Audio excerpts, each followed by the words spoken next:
Hola, bienvenidos al portal del Villegas. Todos se han enterado, supongo, de una forma o de otra en la prensa o en la televisión de este desaguisado que se vive en Contraloría debido a que se descubrieron dos cosas. Primero, que los funcionarios de Contraloría estaban evaluando los municipios con distintas varas de medida, lo cual parece inconcebible. Y por otro lado, también se sabe o se supo que presuntamente el Contralor, el señor Bermúdez, enterado de esto, habría mantenido cierto silencio. El informe que se hizo lo habría convertido en un borrador. Eso es lo que se dice. Y por lo tanto ha habido una tormenta contra el señor Bermúdez. La UDI estaría evaluando la posibilidad, dijo su presidenta, de una acusación constitucional. Como mínimo le piden eso que llaman ahora dar un paso al lado, o sea, que renuncie. Y, en fin, todo esto. Ahora, que una repartición del Estado como la Contraloría, que tiene como objeto controlar las actividades, los gastos, los usos, las normas, la manera como se conducen las demás instituciones del Estado, controlar que se comporten conforme a la ley, que no aplique esas disposiciones para sí mismo, porque hay una ley que rige el funcionamiento de las municipalidades y la manera de investigarla. Es bastante grave y señala que la cierta descomposición, deterioro que se ha visto en la función pública en todos los aspectos, desde la fuerza pública, que ya no es ni fuerza ni pública, pasando por otras reparticiones que no cumplen con sus funciones, las cumplen mal, para que hablamos del tema de la salud, para que hablamos de la educación, y ahora vemos esto, es muy desalentador. Da la impresión de que estamos en un tobogán, en bajada. Pero a esto se agrega otra cosa que a mí me parece también esperable, pero no por eso menos grave. A raíz de esto, los alcaldes que han sido acusados de mal manejo, de incompetencia, de notable abandono de deberes, aprovecharon inmediatamente la situación para pintar de inocente. Entonces la señora Reginato tomó esta oportunidad e inmediatamente dijo que, ya en calidad de mártir, dijo que llevo 15 meses soportando, estoy leyendo textual, ¿no?, soportando insultos, denostaciones y hasta amenazas de muertes. El alcalde Carter también se aprovechó la ocasión para deslindar sus responsabilidades. Entonces, esto me parece que no corresponde, porque estas distintas evaluaciones que se aplicaron a unas municipalidades y a otras no significan que no hubo problemas. Significa que los déficits, estoy leyendo aquí textual, los déficits podrían ser menores. En vez de ser 100, eran 80, pongamos por caso. Menores no significa inexistentes. Es decir, si la alcaldesa o el alcalde X se dice que tenía un déficit de 20.000 millones, pero no era 20.000 millones, se midió mal, eran 15.000. Sigue siendo un déficit y sigue siendo un déficit importante. Entonces, a mí me preocupa, como le debiera preocupar a todos los chilenos, y supongo que ocurre, que el hecho que se aplicó mal una vara de medida sirva como el famoso refrán de a río revuelto ganancia pescadores.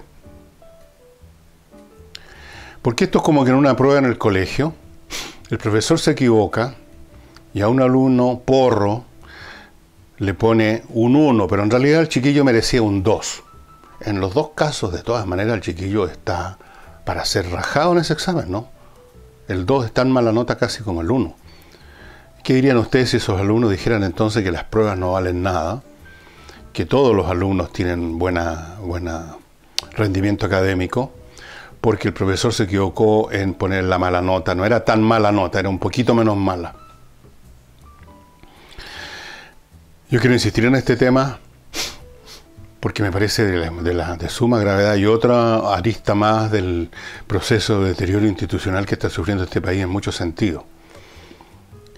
Y es que una parte importante, yo no sé cuánto, pero me adivinaría, si usted me pide una adivinanza, creo que la mayoría, y si me esfuerzan un poco diría yo la gran mayoría de los municipios están mal manejados y se producen distintos eventos de corrupción y de deshonestidad, porque funcionan como entidades autónomas con muy poco control, o ninguno casi, salvo que haya una denuncia. Pero la denuncia supone que hay alguien que no estuvo contento con la repartición.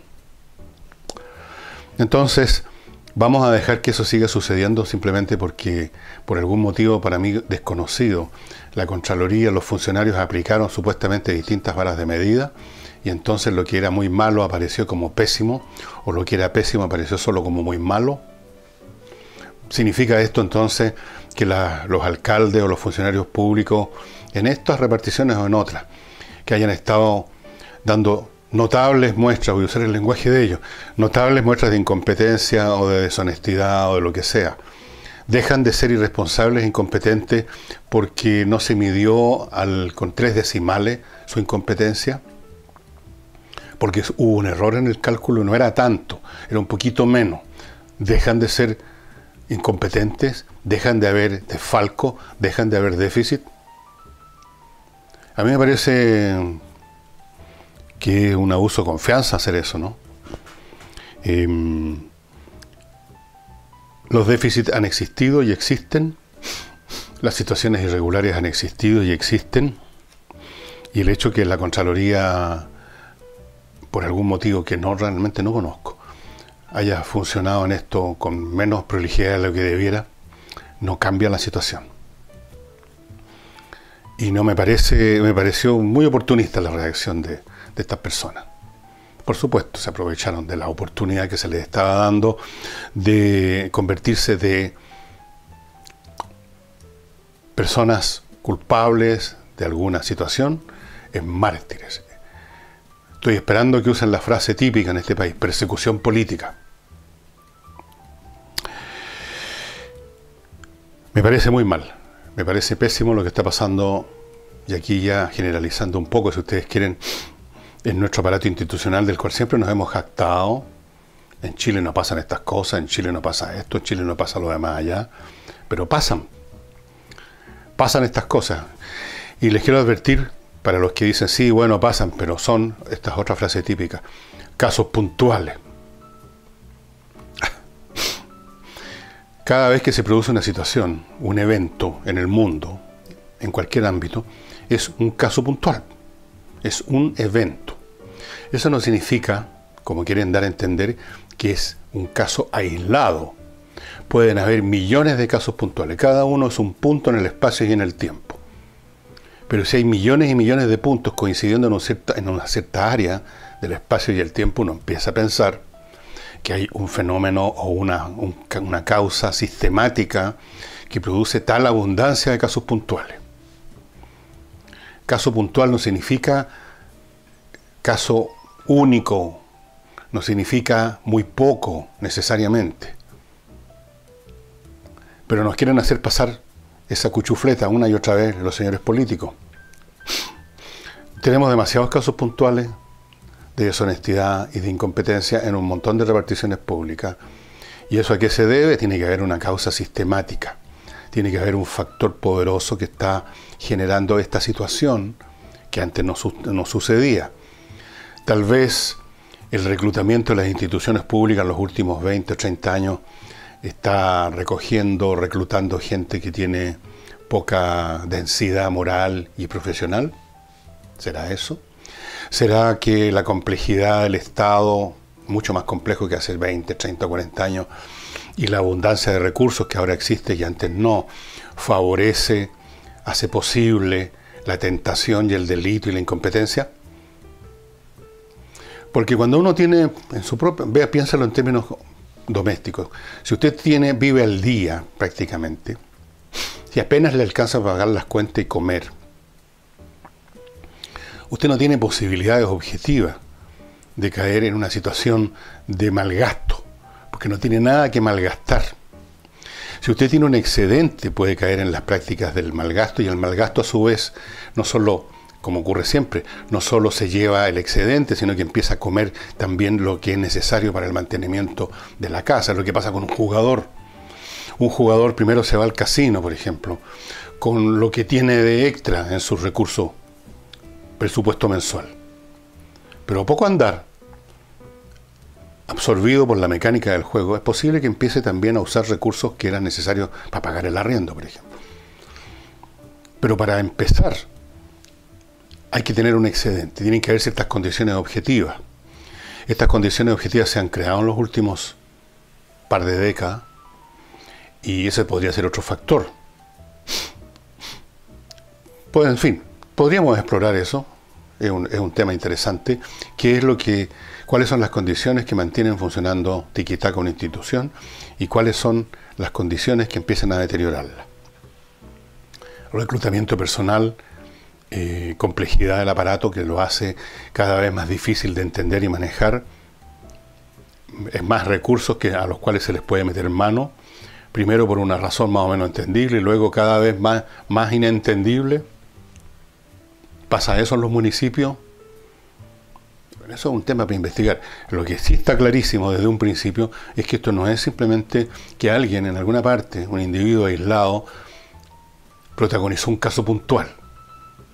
No, aquí hay algo sistemático detrás y tiene que ver con la manera como funcionan los municipios.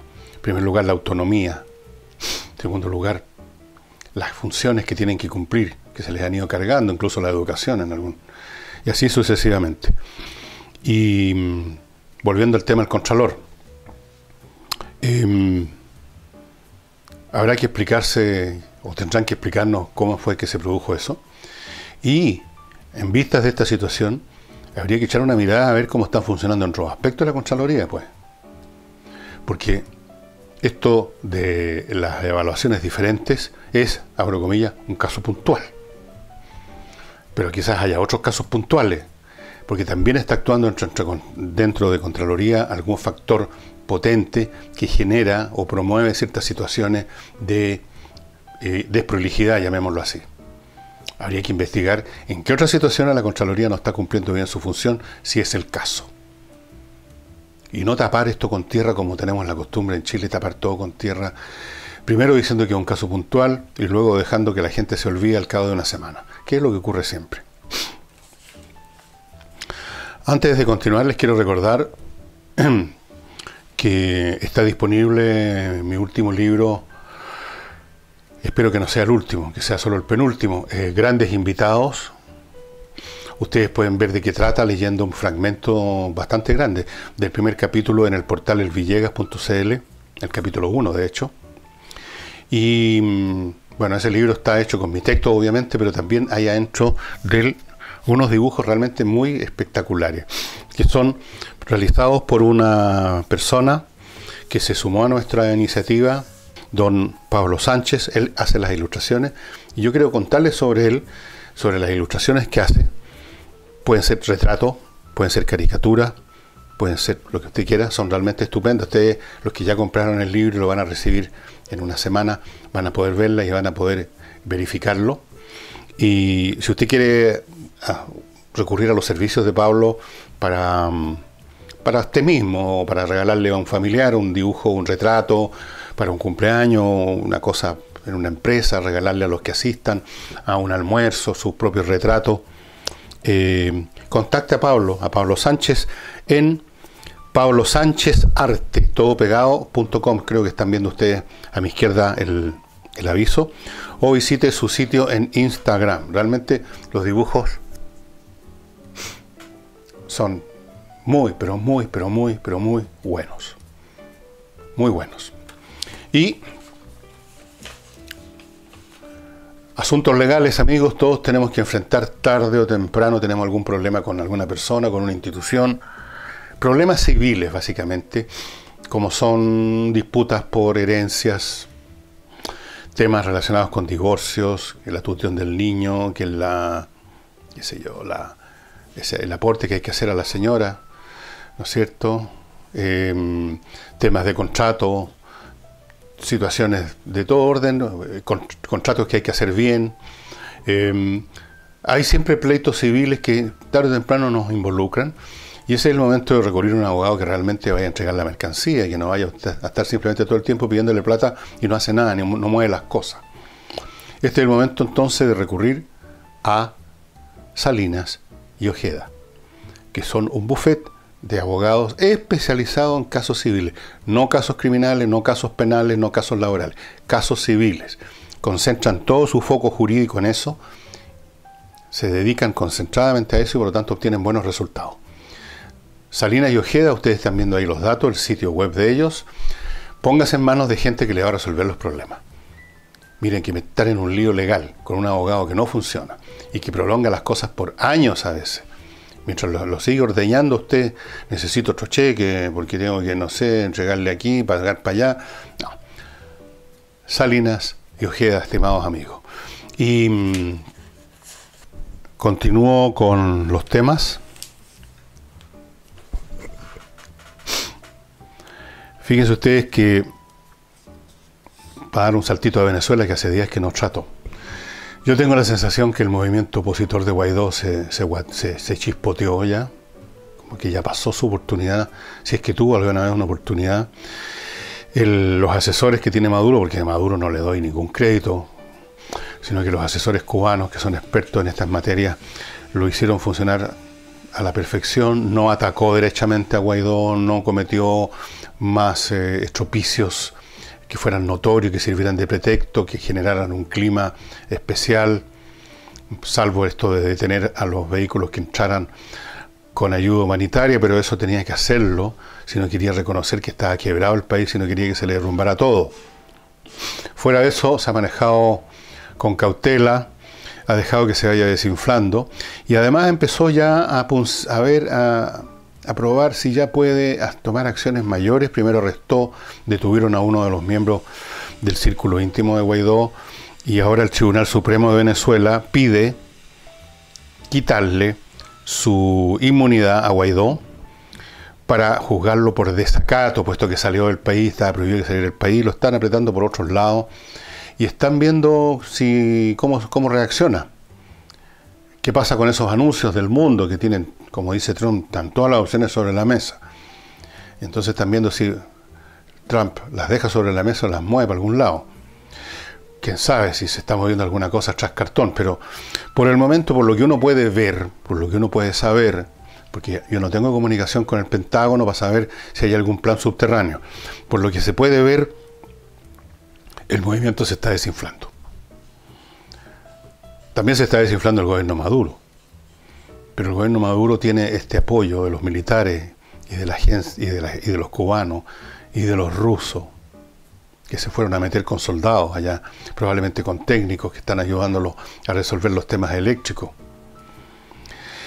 Y el movimiento de Guaidó no tiene otra cosa que las convocatorias a marcha, que van a ser cada vez más escasas, cada vez con menos entusiasmo, y va a llegar un momento en que les va a pasar lo que le pasó a Mesina con su marcha no más AFP, que llegan 2.000 personas, así casi por rutina, por un sentimiento del deber. Porque un movimiento que no avanza es un movimiento que se desintegra. Los movimientos sociales no tienen una institucionalidad que les permita mantener una rutina funcionando. Es el movimiento per se nomás. Es la sensación de que estas personas que se juntan y se congregan en un espacio físico y van de aquí para acá o de acá para acá, van a lograr algo desde el punto de vista político, van a generar efecto. Si eso no se produce, el movimiento se empieza a guatear. Así es que, salvo que ocurra algún milagro, el asunto está condenado a muerte. Lo lamento por los muchos venezolanos que conozco que viven en Chile, que se tuvieron que venir que tuvieron que venirse a Chile o a otros países arrancando del hambre, arrancando de la persecución, arrancando de la miseria, arrancando de la asfixia, y que no, obviamente quisieran regresar a su país. Pero yo lo veo bastante difícil. Yo no sé cómo se va a desembarcar de esto Guaidó. Van a tener que tratar de sacarle tratar de sacar algo como de la liquidación por incendios, rescatar algunas cosas, a lo mejor llegar a algún trato, a lo mejor obtener un mínimo, una promesa siquiera de elecciones en un momento indeterminado, algo, para lavarse la cara, para salvar la cara, para salvar su persona también. Porque cuando se termine de derrumbar el movimiento, esta protección, entre comillas, de la cual goza Guaidó y algunos otros, se va a desvanecer. El tema se va a desvanecer. Los Estados Unidos tienen otras cosas que preocuparse, los europeos también. Está el tema de Brexit ahora, del cual ya voy a hablarles. Pero antes de hablarles de eso, les voy a hablar de dos de mis auspiciadores. Uno es Bowmex.com, que es la joyería online más grande de Chile, y más importante que el tamaño, la que tiene las joyas más hermosas, con los diseños más hermosos de Chile. Y es cuestión de entrar al sitio y ver para verificar lo que estoy diciendo. Joyas de todo orden, platería mexicana, platería italiana, cristales Swarovski, argolla, anillos de compromiso, you name it, todo lo que es joya. Ahí, diseños de orfebres del sur de España, maravillosos, en la línea Bohème, un tremendo surtido de joyas, obviamente hechas con oro 18 quilates, plata, piedra luna, hay también joyas para hombres, hay de todo. Bowmex.com. Fuera de eso, del surtido, de la calidad, del diseño, descuentos poderosos que ustedes pueden averiguar en Bowmex.com. Y para los empresarios de cualquier calibre, de cualquier tamaño, incluso los que están empezando y recién están saliendo a la calle con su buque manicero, llamémoslo así. El tema de los pagos de impuestos, de la contabilidad, de la gestión administrativa, va a ser siempre la piedra en el zapato. Es la parte, es el mal necesario de una empresa tener todo ese aparataje. Hay que pagar impuestos, hay que pagar esto, hay que pagar allá, lo demás acá. Y ahí es donde hay posibilidades de que una empresa pierda mucho tiempo y mucho dinero o se meta incluso en problemas si no tiene una buena gestión. Para eso está Controller S.p.A., una empresa formada por especialistas con más de 20 años de experiencia en grandes empresas chilenas y internacionales que se retiraron de esas empresas para formar su propia empresa de control, de gestión administrativa, que es Controller, apoyados además de su conocimiento con un software de primer nivel internacional adaptado a Chile, y todo esto les permite ofrecerle a ustedes una atención de boutique para que mejore, optimice su gestión administrativa. De hecho, cuando usted los contrata, lo primero que hacen es una evaluación general gratuita de cómo está funcionando su aparato administrativo y ofreciéndole desde ya sugerencias para mejorar eso considerablemente. Luego se hacen cargo de todo este asunto, de la contabilidad, de la auditoría, los impuestos, los procesos, todas esas cosas. Todas esas cosas. Sáquese un peso de encima porque ese es un peso realmente tremendo. Recuerden que hay planes para todos, para emprendedores, gente que recién comienza, por toda la gama hasta las empresas más grandes. Todas las empresas tienen un plan, todas tienen, como dijéramos, planes con costos pero muy razonables. Por ejemplo, los emprendedores, gente que está partiendo, con 3 UF mensuales, Controller va a estar a su disposición con todos estos servicios. De forma que pónganse en contacto con ellos. Deje ya de pelear con un contador tras otro que no le hace bien la pega y en algunos casos hasta se arrancan con todo. Entre a controllerspa.cl, hay otros puntos de contacto también aquí a mi izquierda, y sáquese ese enorme peso de encima. Y dicho eso,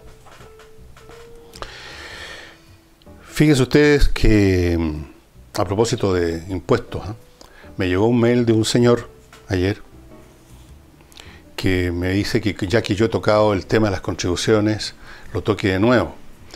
Y como me acordé de las contribuciones, me lo recordó, entré al sitio de Servicio de Impuestos Internos para ver mis contribuciones, porque yo soy propietario de mi casa.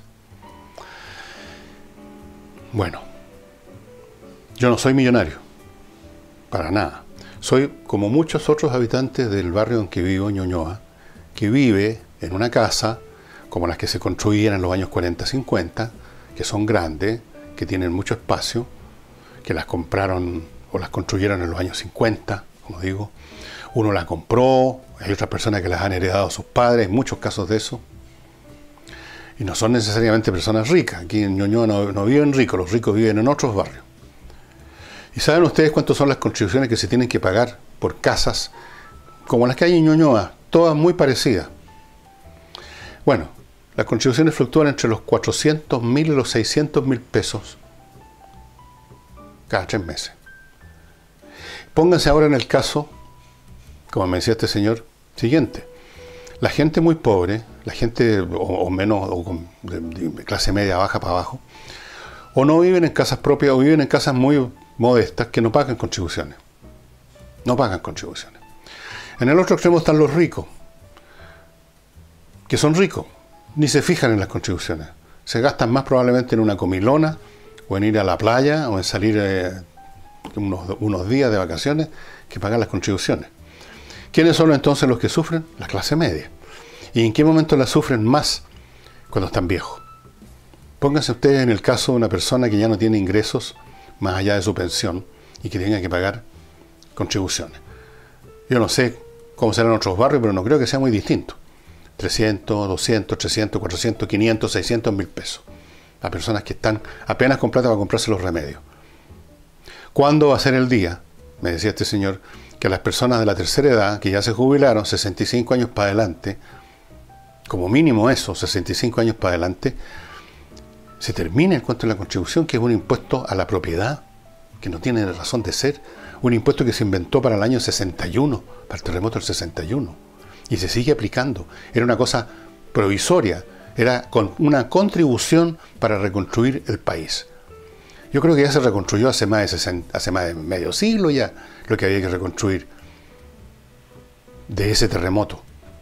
Y se sigue cobrando. Y gente mayor de 65 años que tiene una pensión cagona, que tiene que comprar remedio, que ya en las ISAPRES ya lo echaron para afuera porque no está en la edad de ser un cliente conveniente.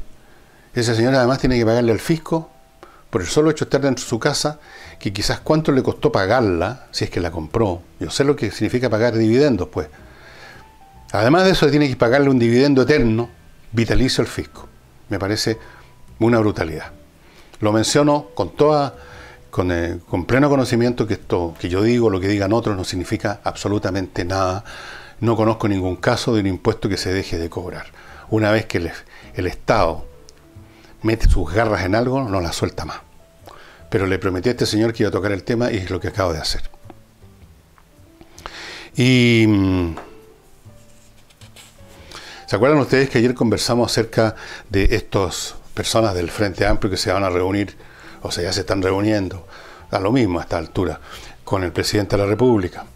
Y que hablaban de que, como en el chiste de la guitarra, que seguro que no me va a prestar la guitarra, seguro que van a ser inflexibles, que el gobierno es inflexible, que el gobierno es esto, que el gobierno lo demás ya no sé para qué vamos.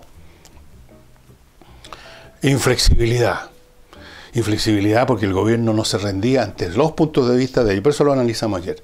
Bueno, quiero darles otra muestra de quién es el inflexible aquí.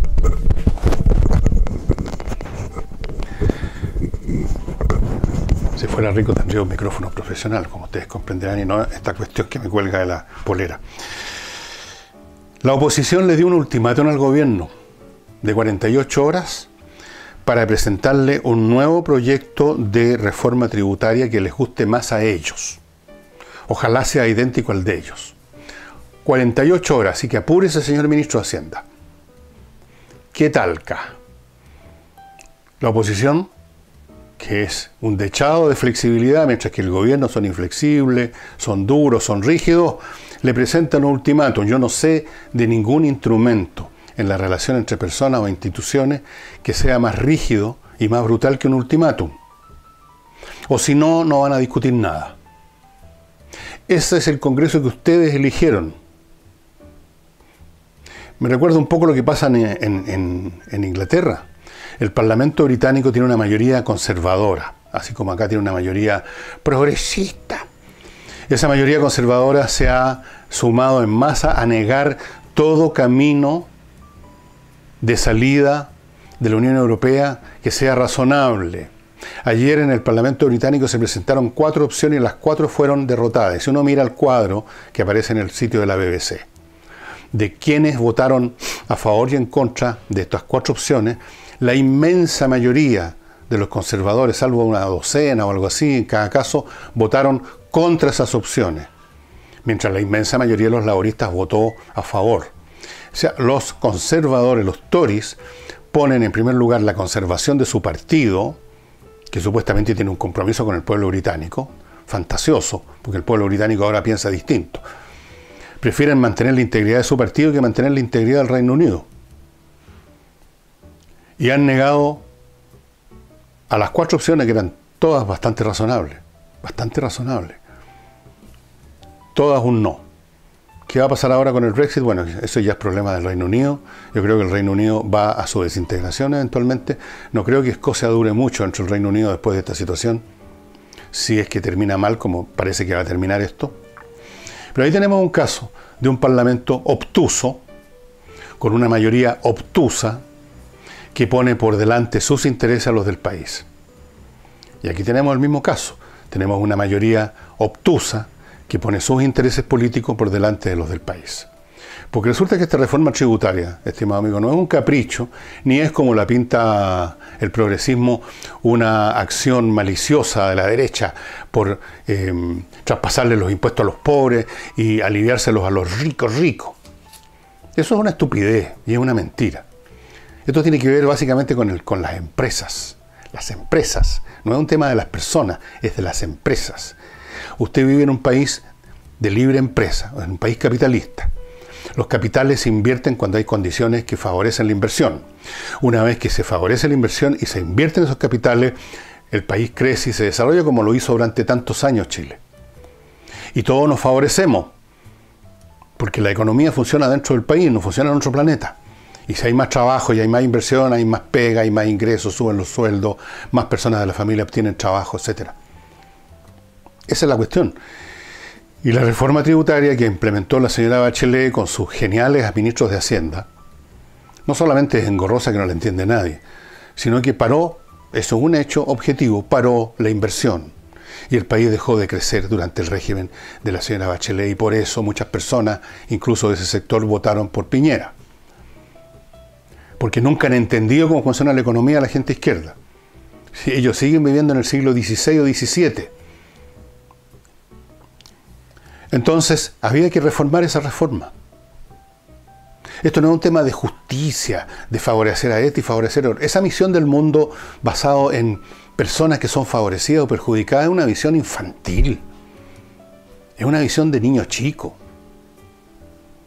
Bueno, este gobierno tenía entonces que hacer una reforma. Cualquier gobierno tenía que hacer una reforma a esa reforma que hizo la señora Bachelet, que ahora se disfruta la vida fuera de Chile, como siempre hacen. Se van del país, ¿no es cierto? Una vez que dejan la crema, se van del país a darse vuelta, a dar conferencias, a ocupar pitutos internacionales y luego vuelven otra vez. Dios me libre y me favorezca. Entonces, la oposición, que acusa al gobierno de inflexible, le presenta un ultimátum. El colmo de la flexibilidad. Les da 48 horas para que el ministro de Hacienda les perpetre una reforma que esté a más del gusto de ellos, pues. Que esté más cerca de los valores solidarios, humanitarios, progresistas de ellos.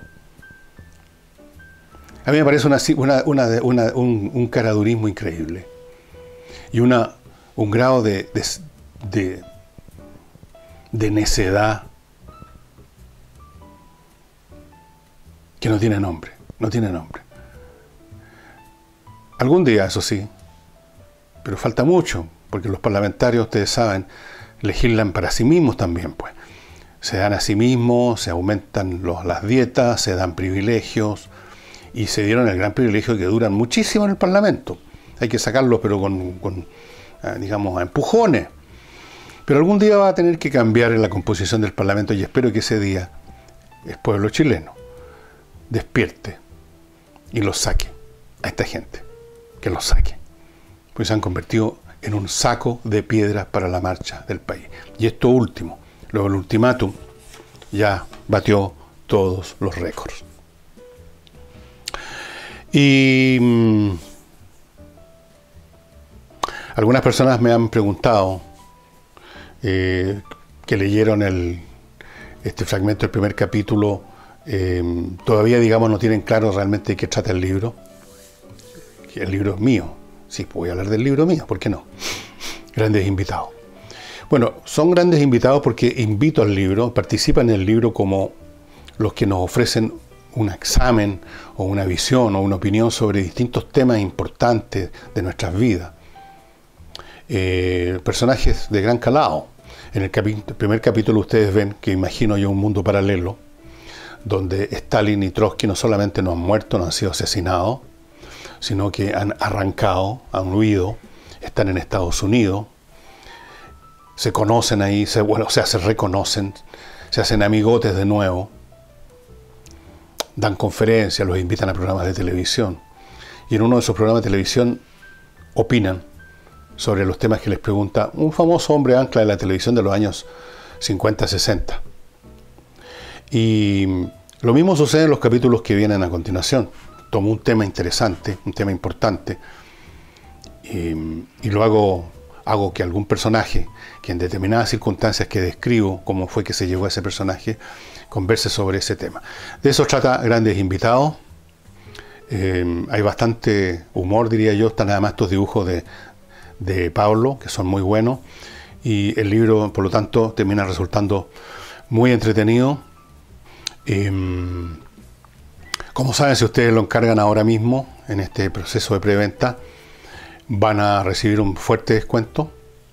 Y el libro propiamente tal va a ser de papel, ¿no? Esto no es un libro digital. Yo no sé si eventualmente más adelante lo sacaremos también en Amazon en formato digital o no, no tengo idea.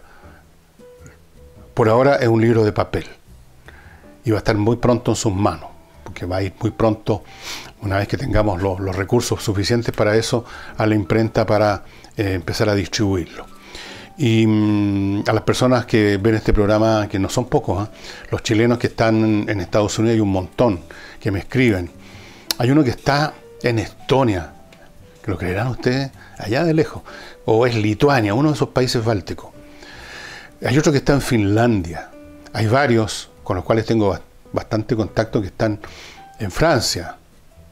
George, por ejemplo, que es un hombre que trabaja en asuntos artísticos, en la iconografía, que es todo un arte que se heredó, yo diría, de la cultura bizantina, y vive en la zona de la Normandía, en Francia. Bueno, como él, hay otros en Francia también que me escriben, y de otros países, y algunos de ellos me han preguntado cómo se puede hacer. Bueno, se los vamos a mandar de alguna forma o de otra. Si ustedes los compran, se los vamos a mandar. Los detalles de precio y cosas, y de delivery, digamos, yo no los conozco, yo no estoy a cargo de esa parte, yo me dedico a escribir nomás.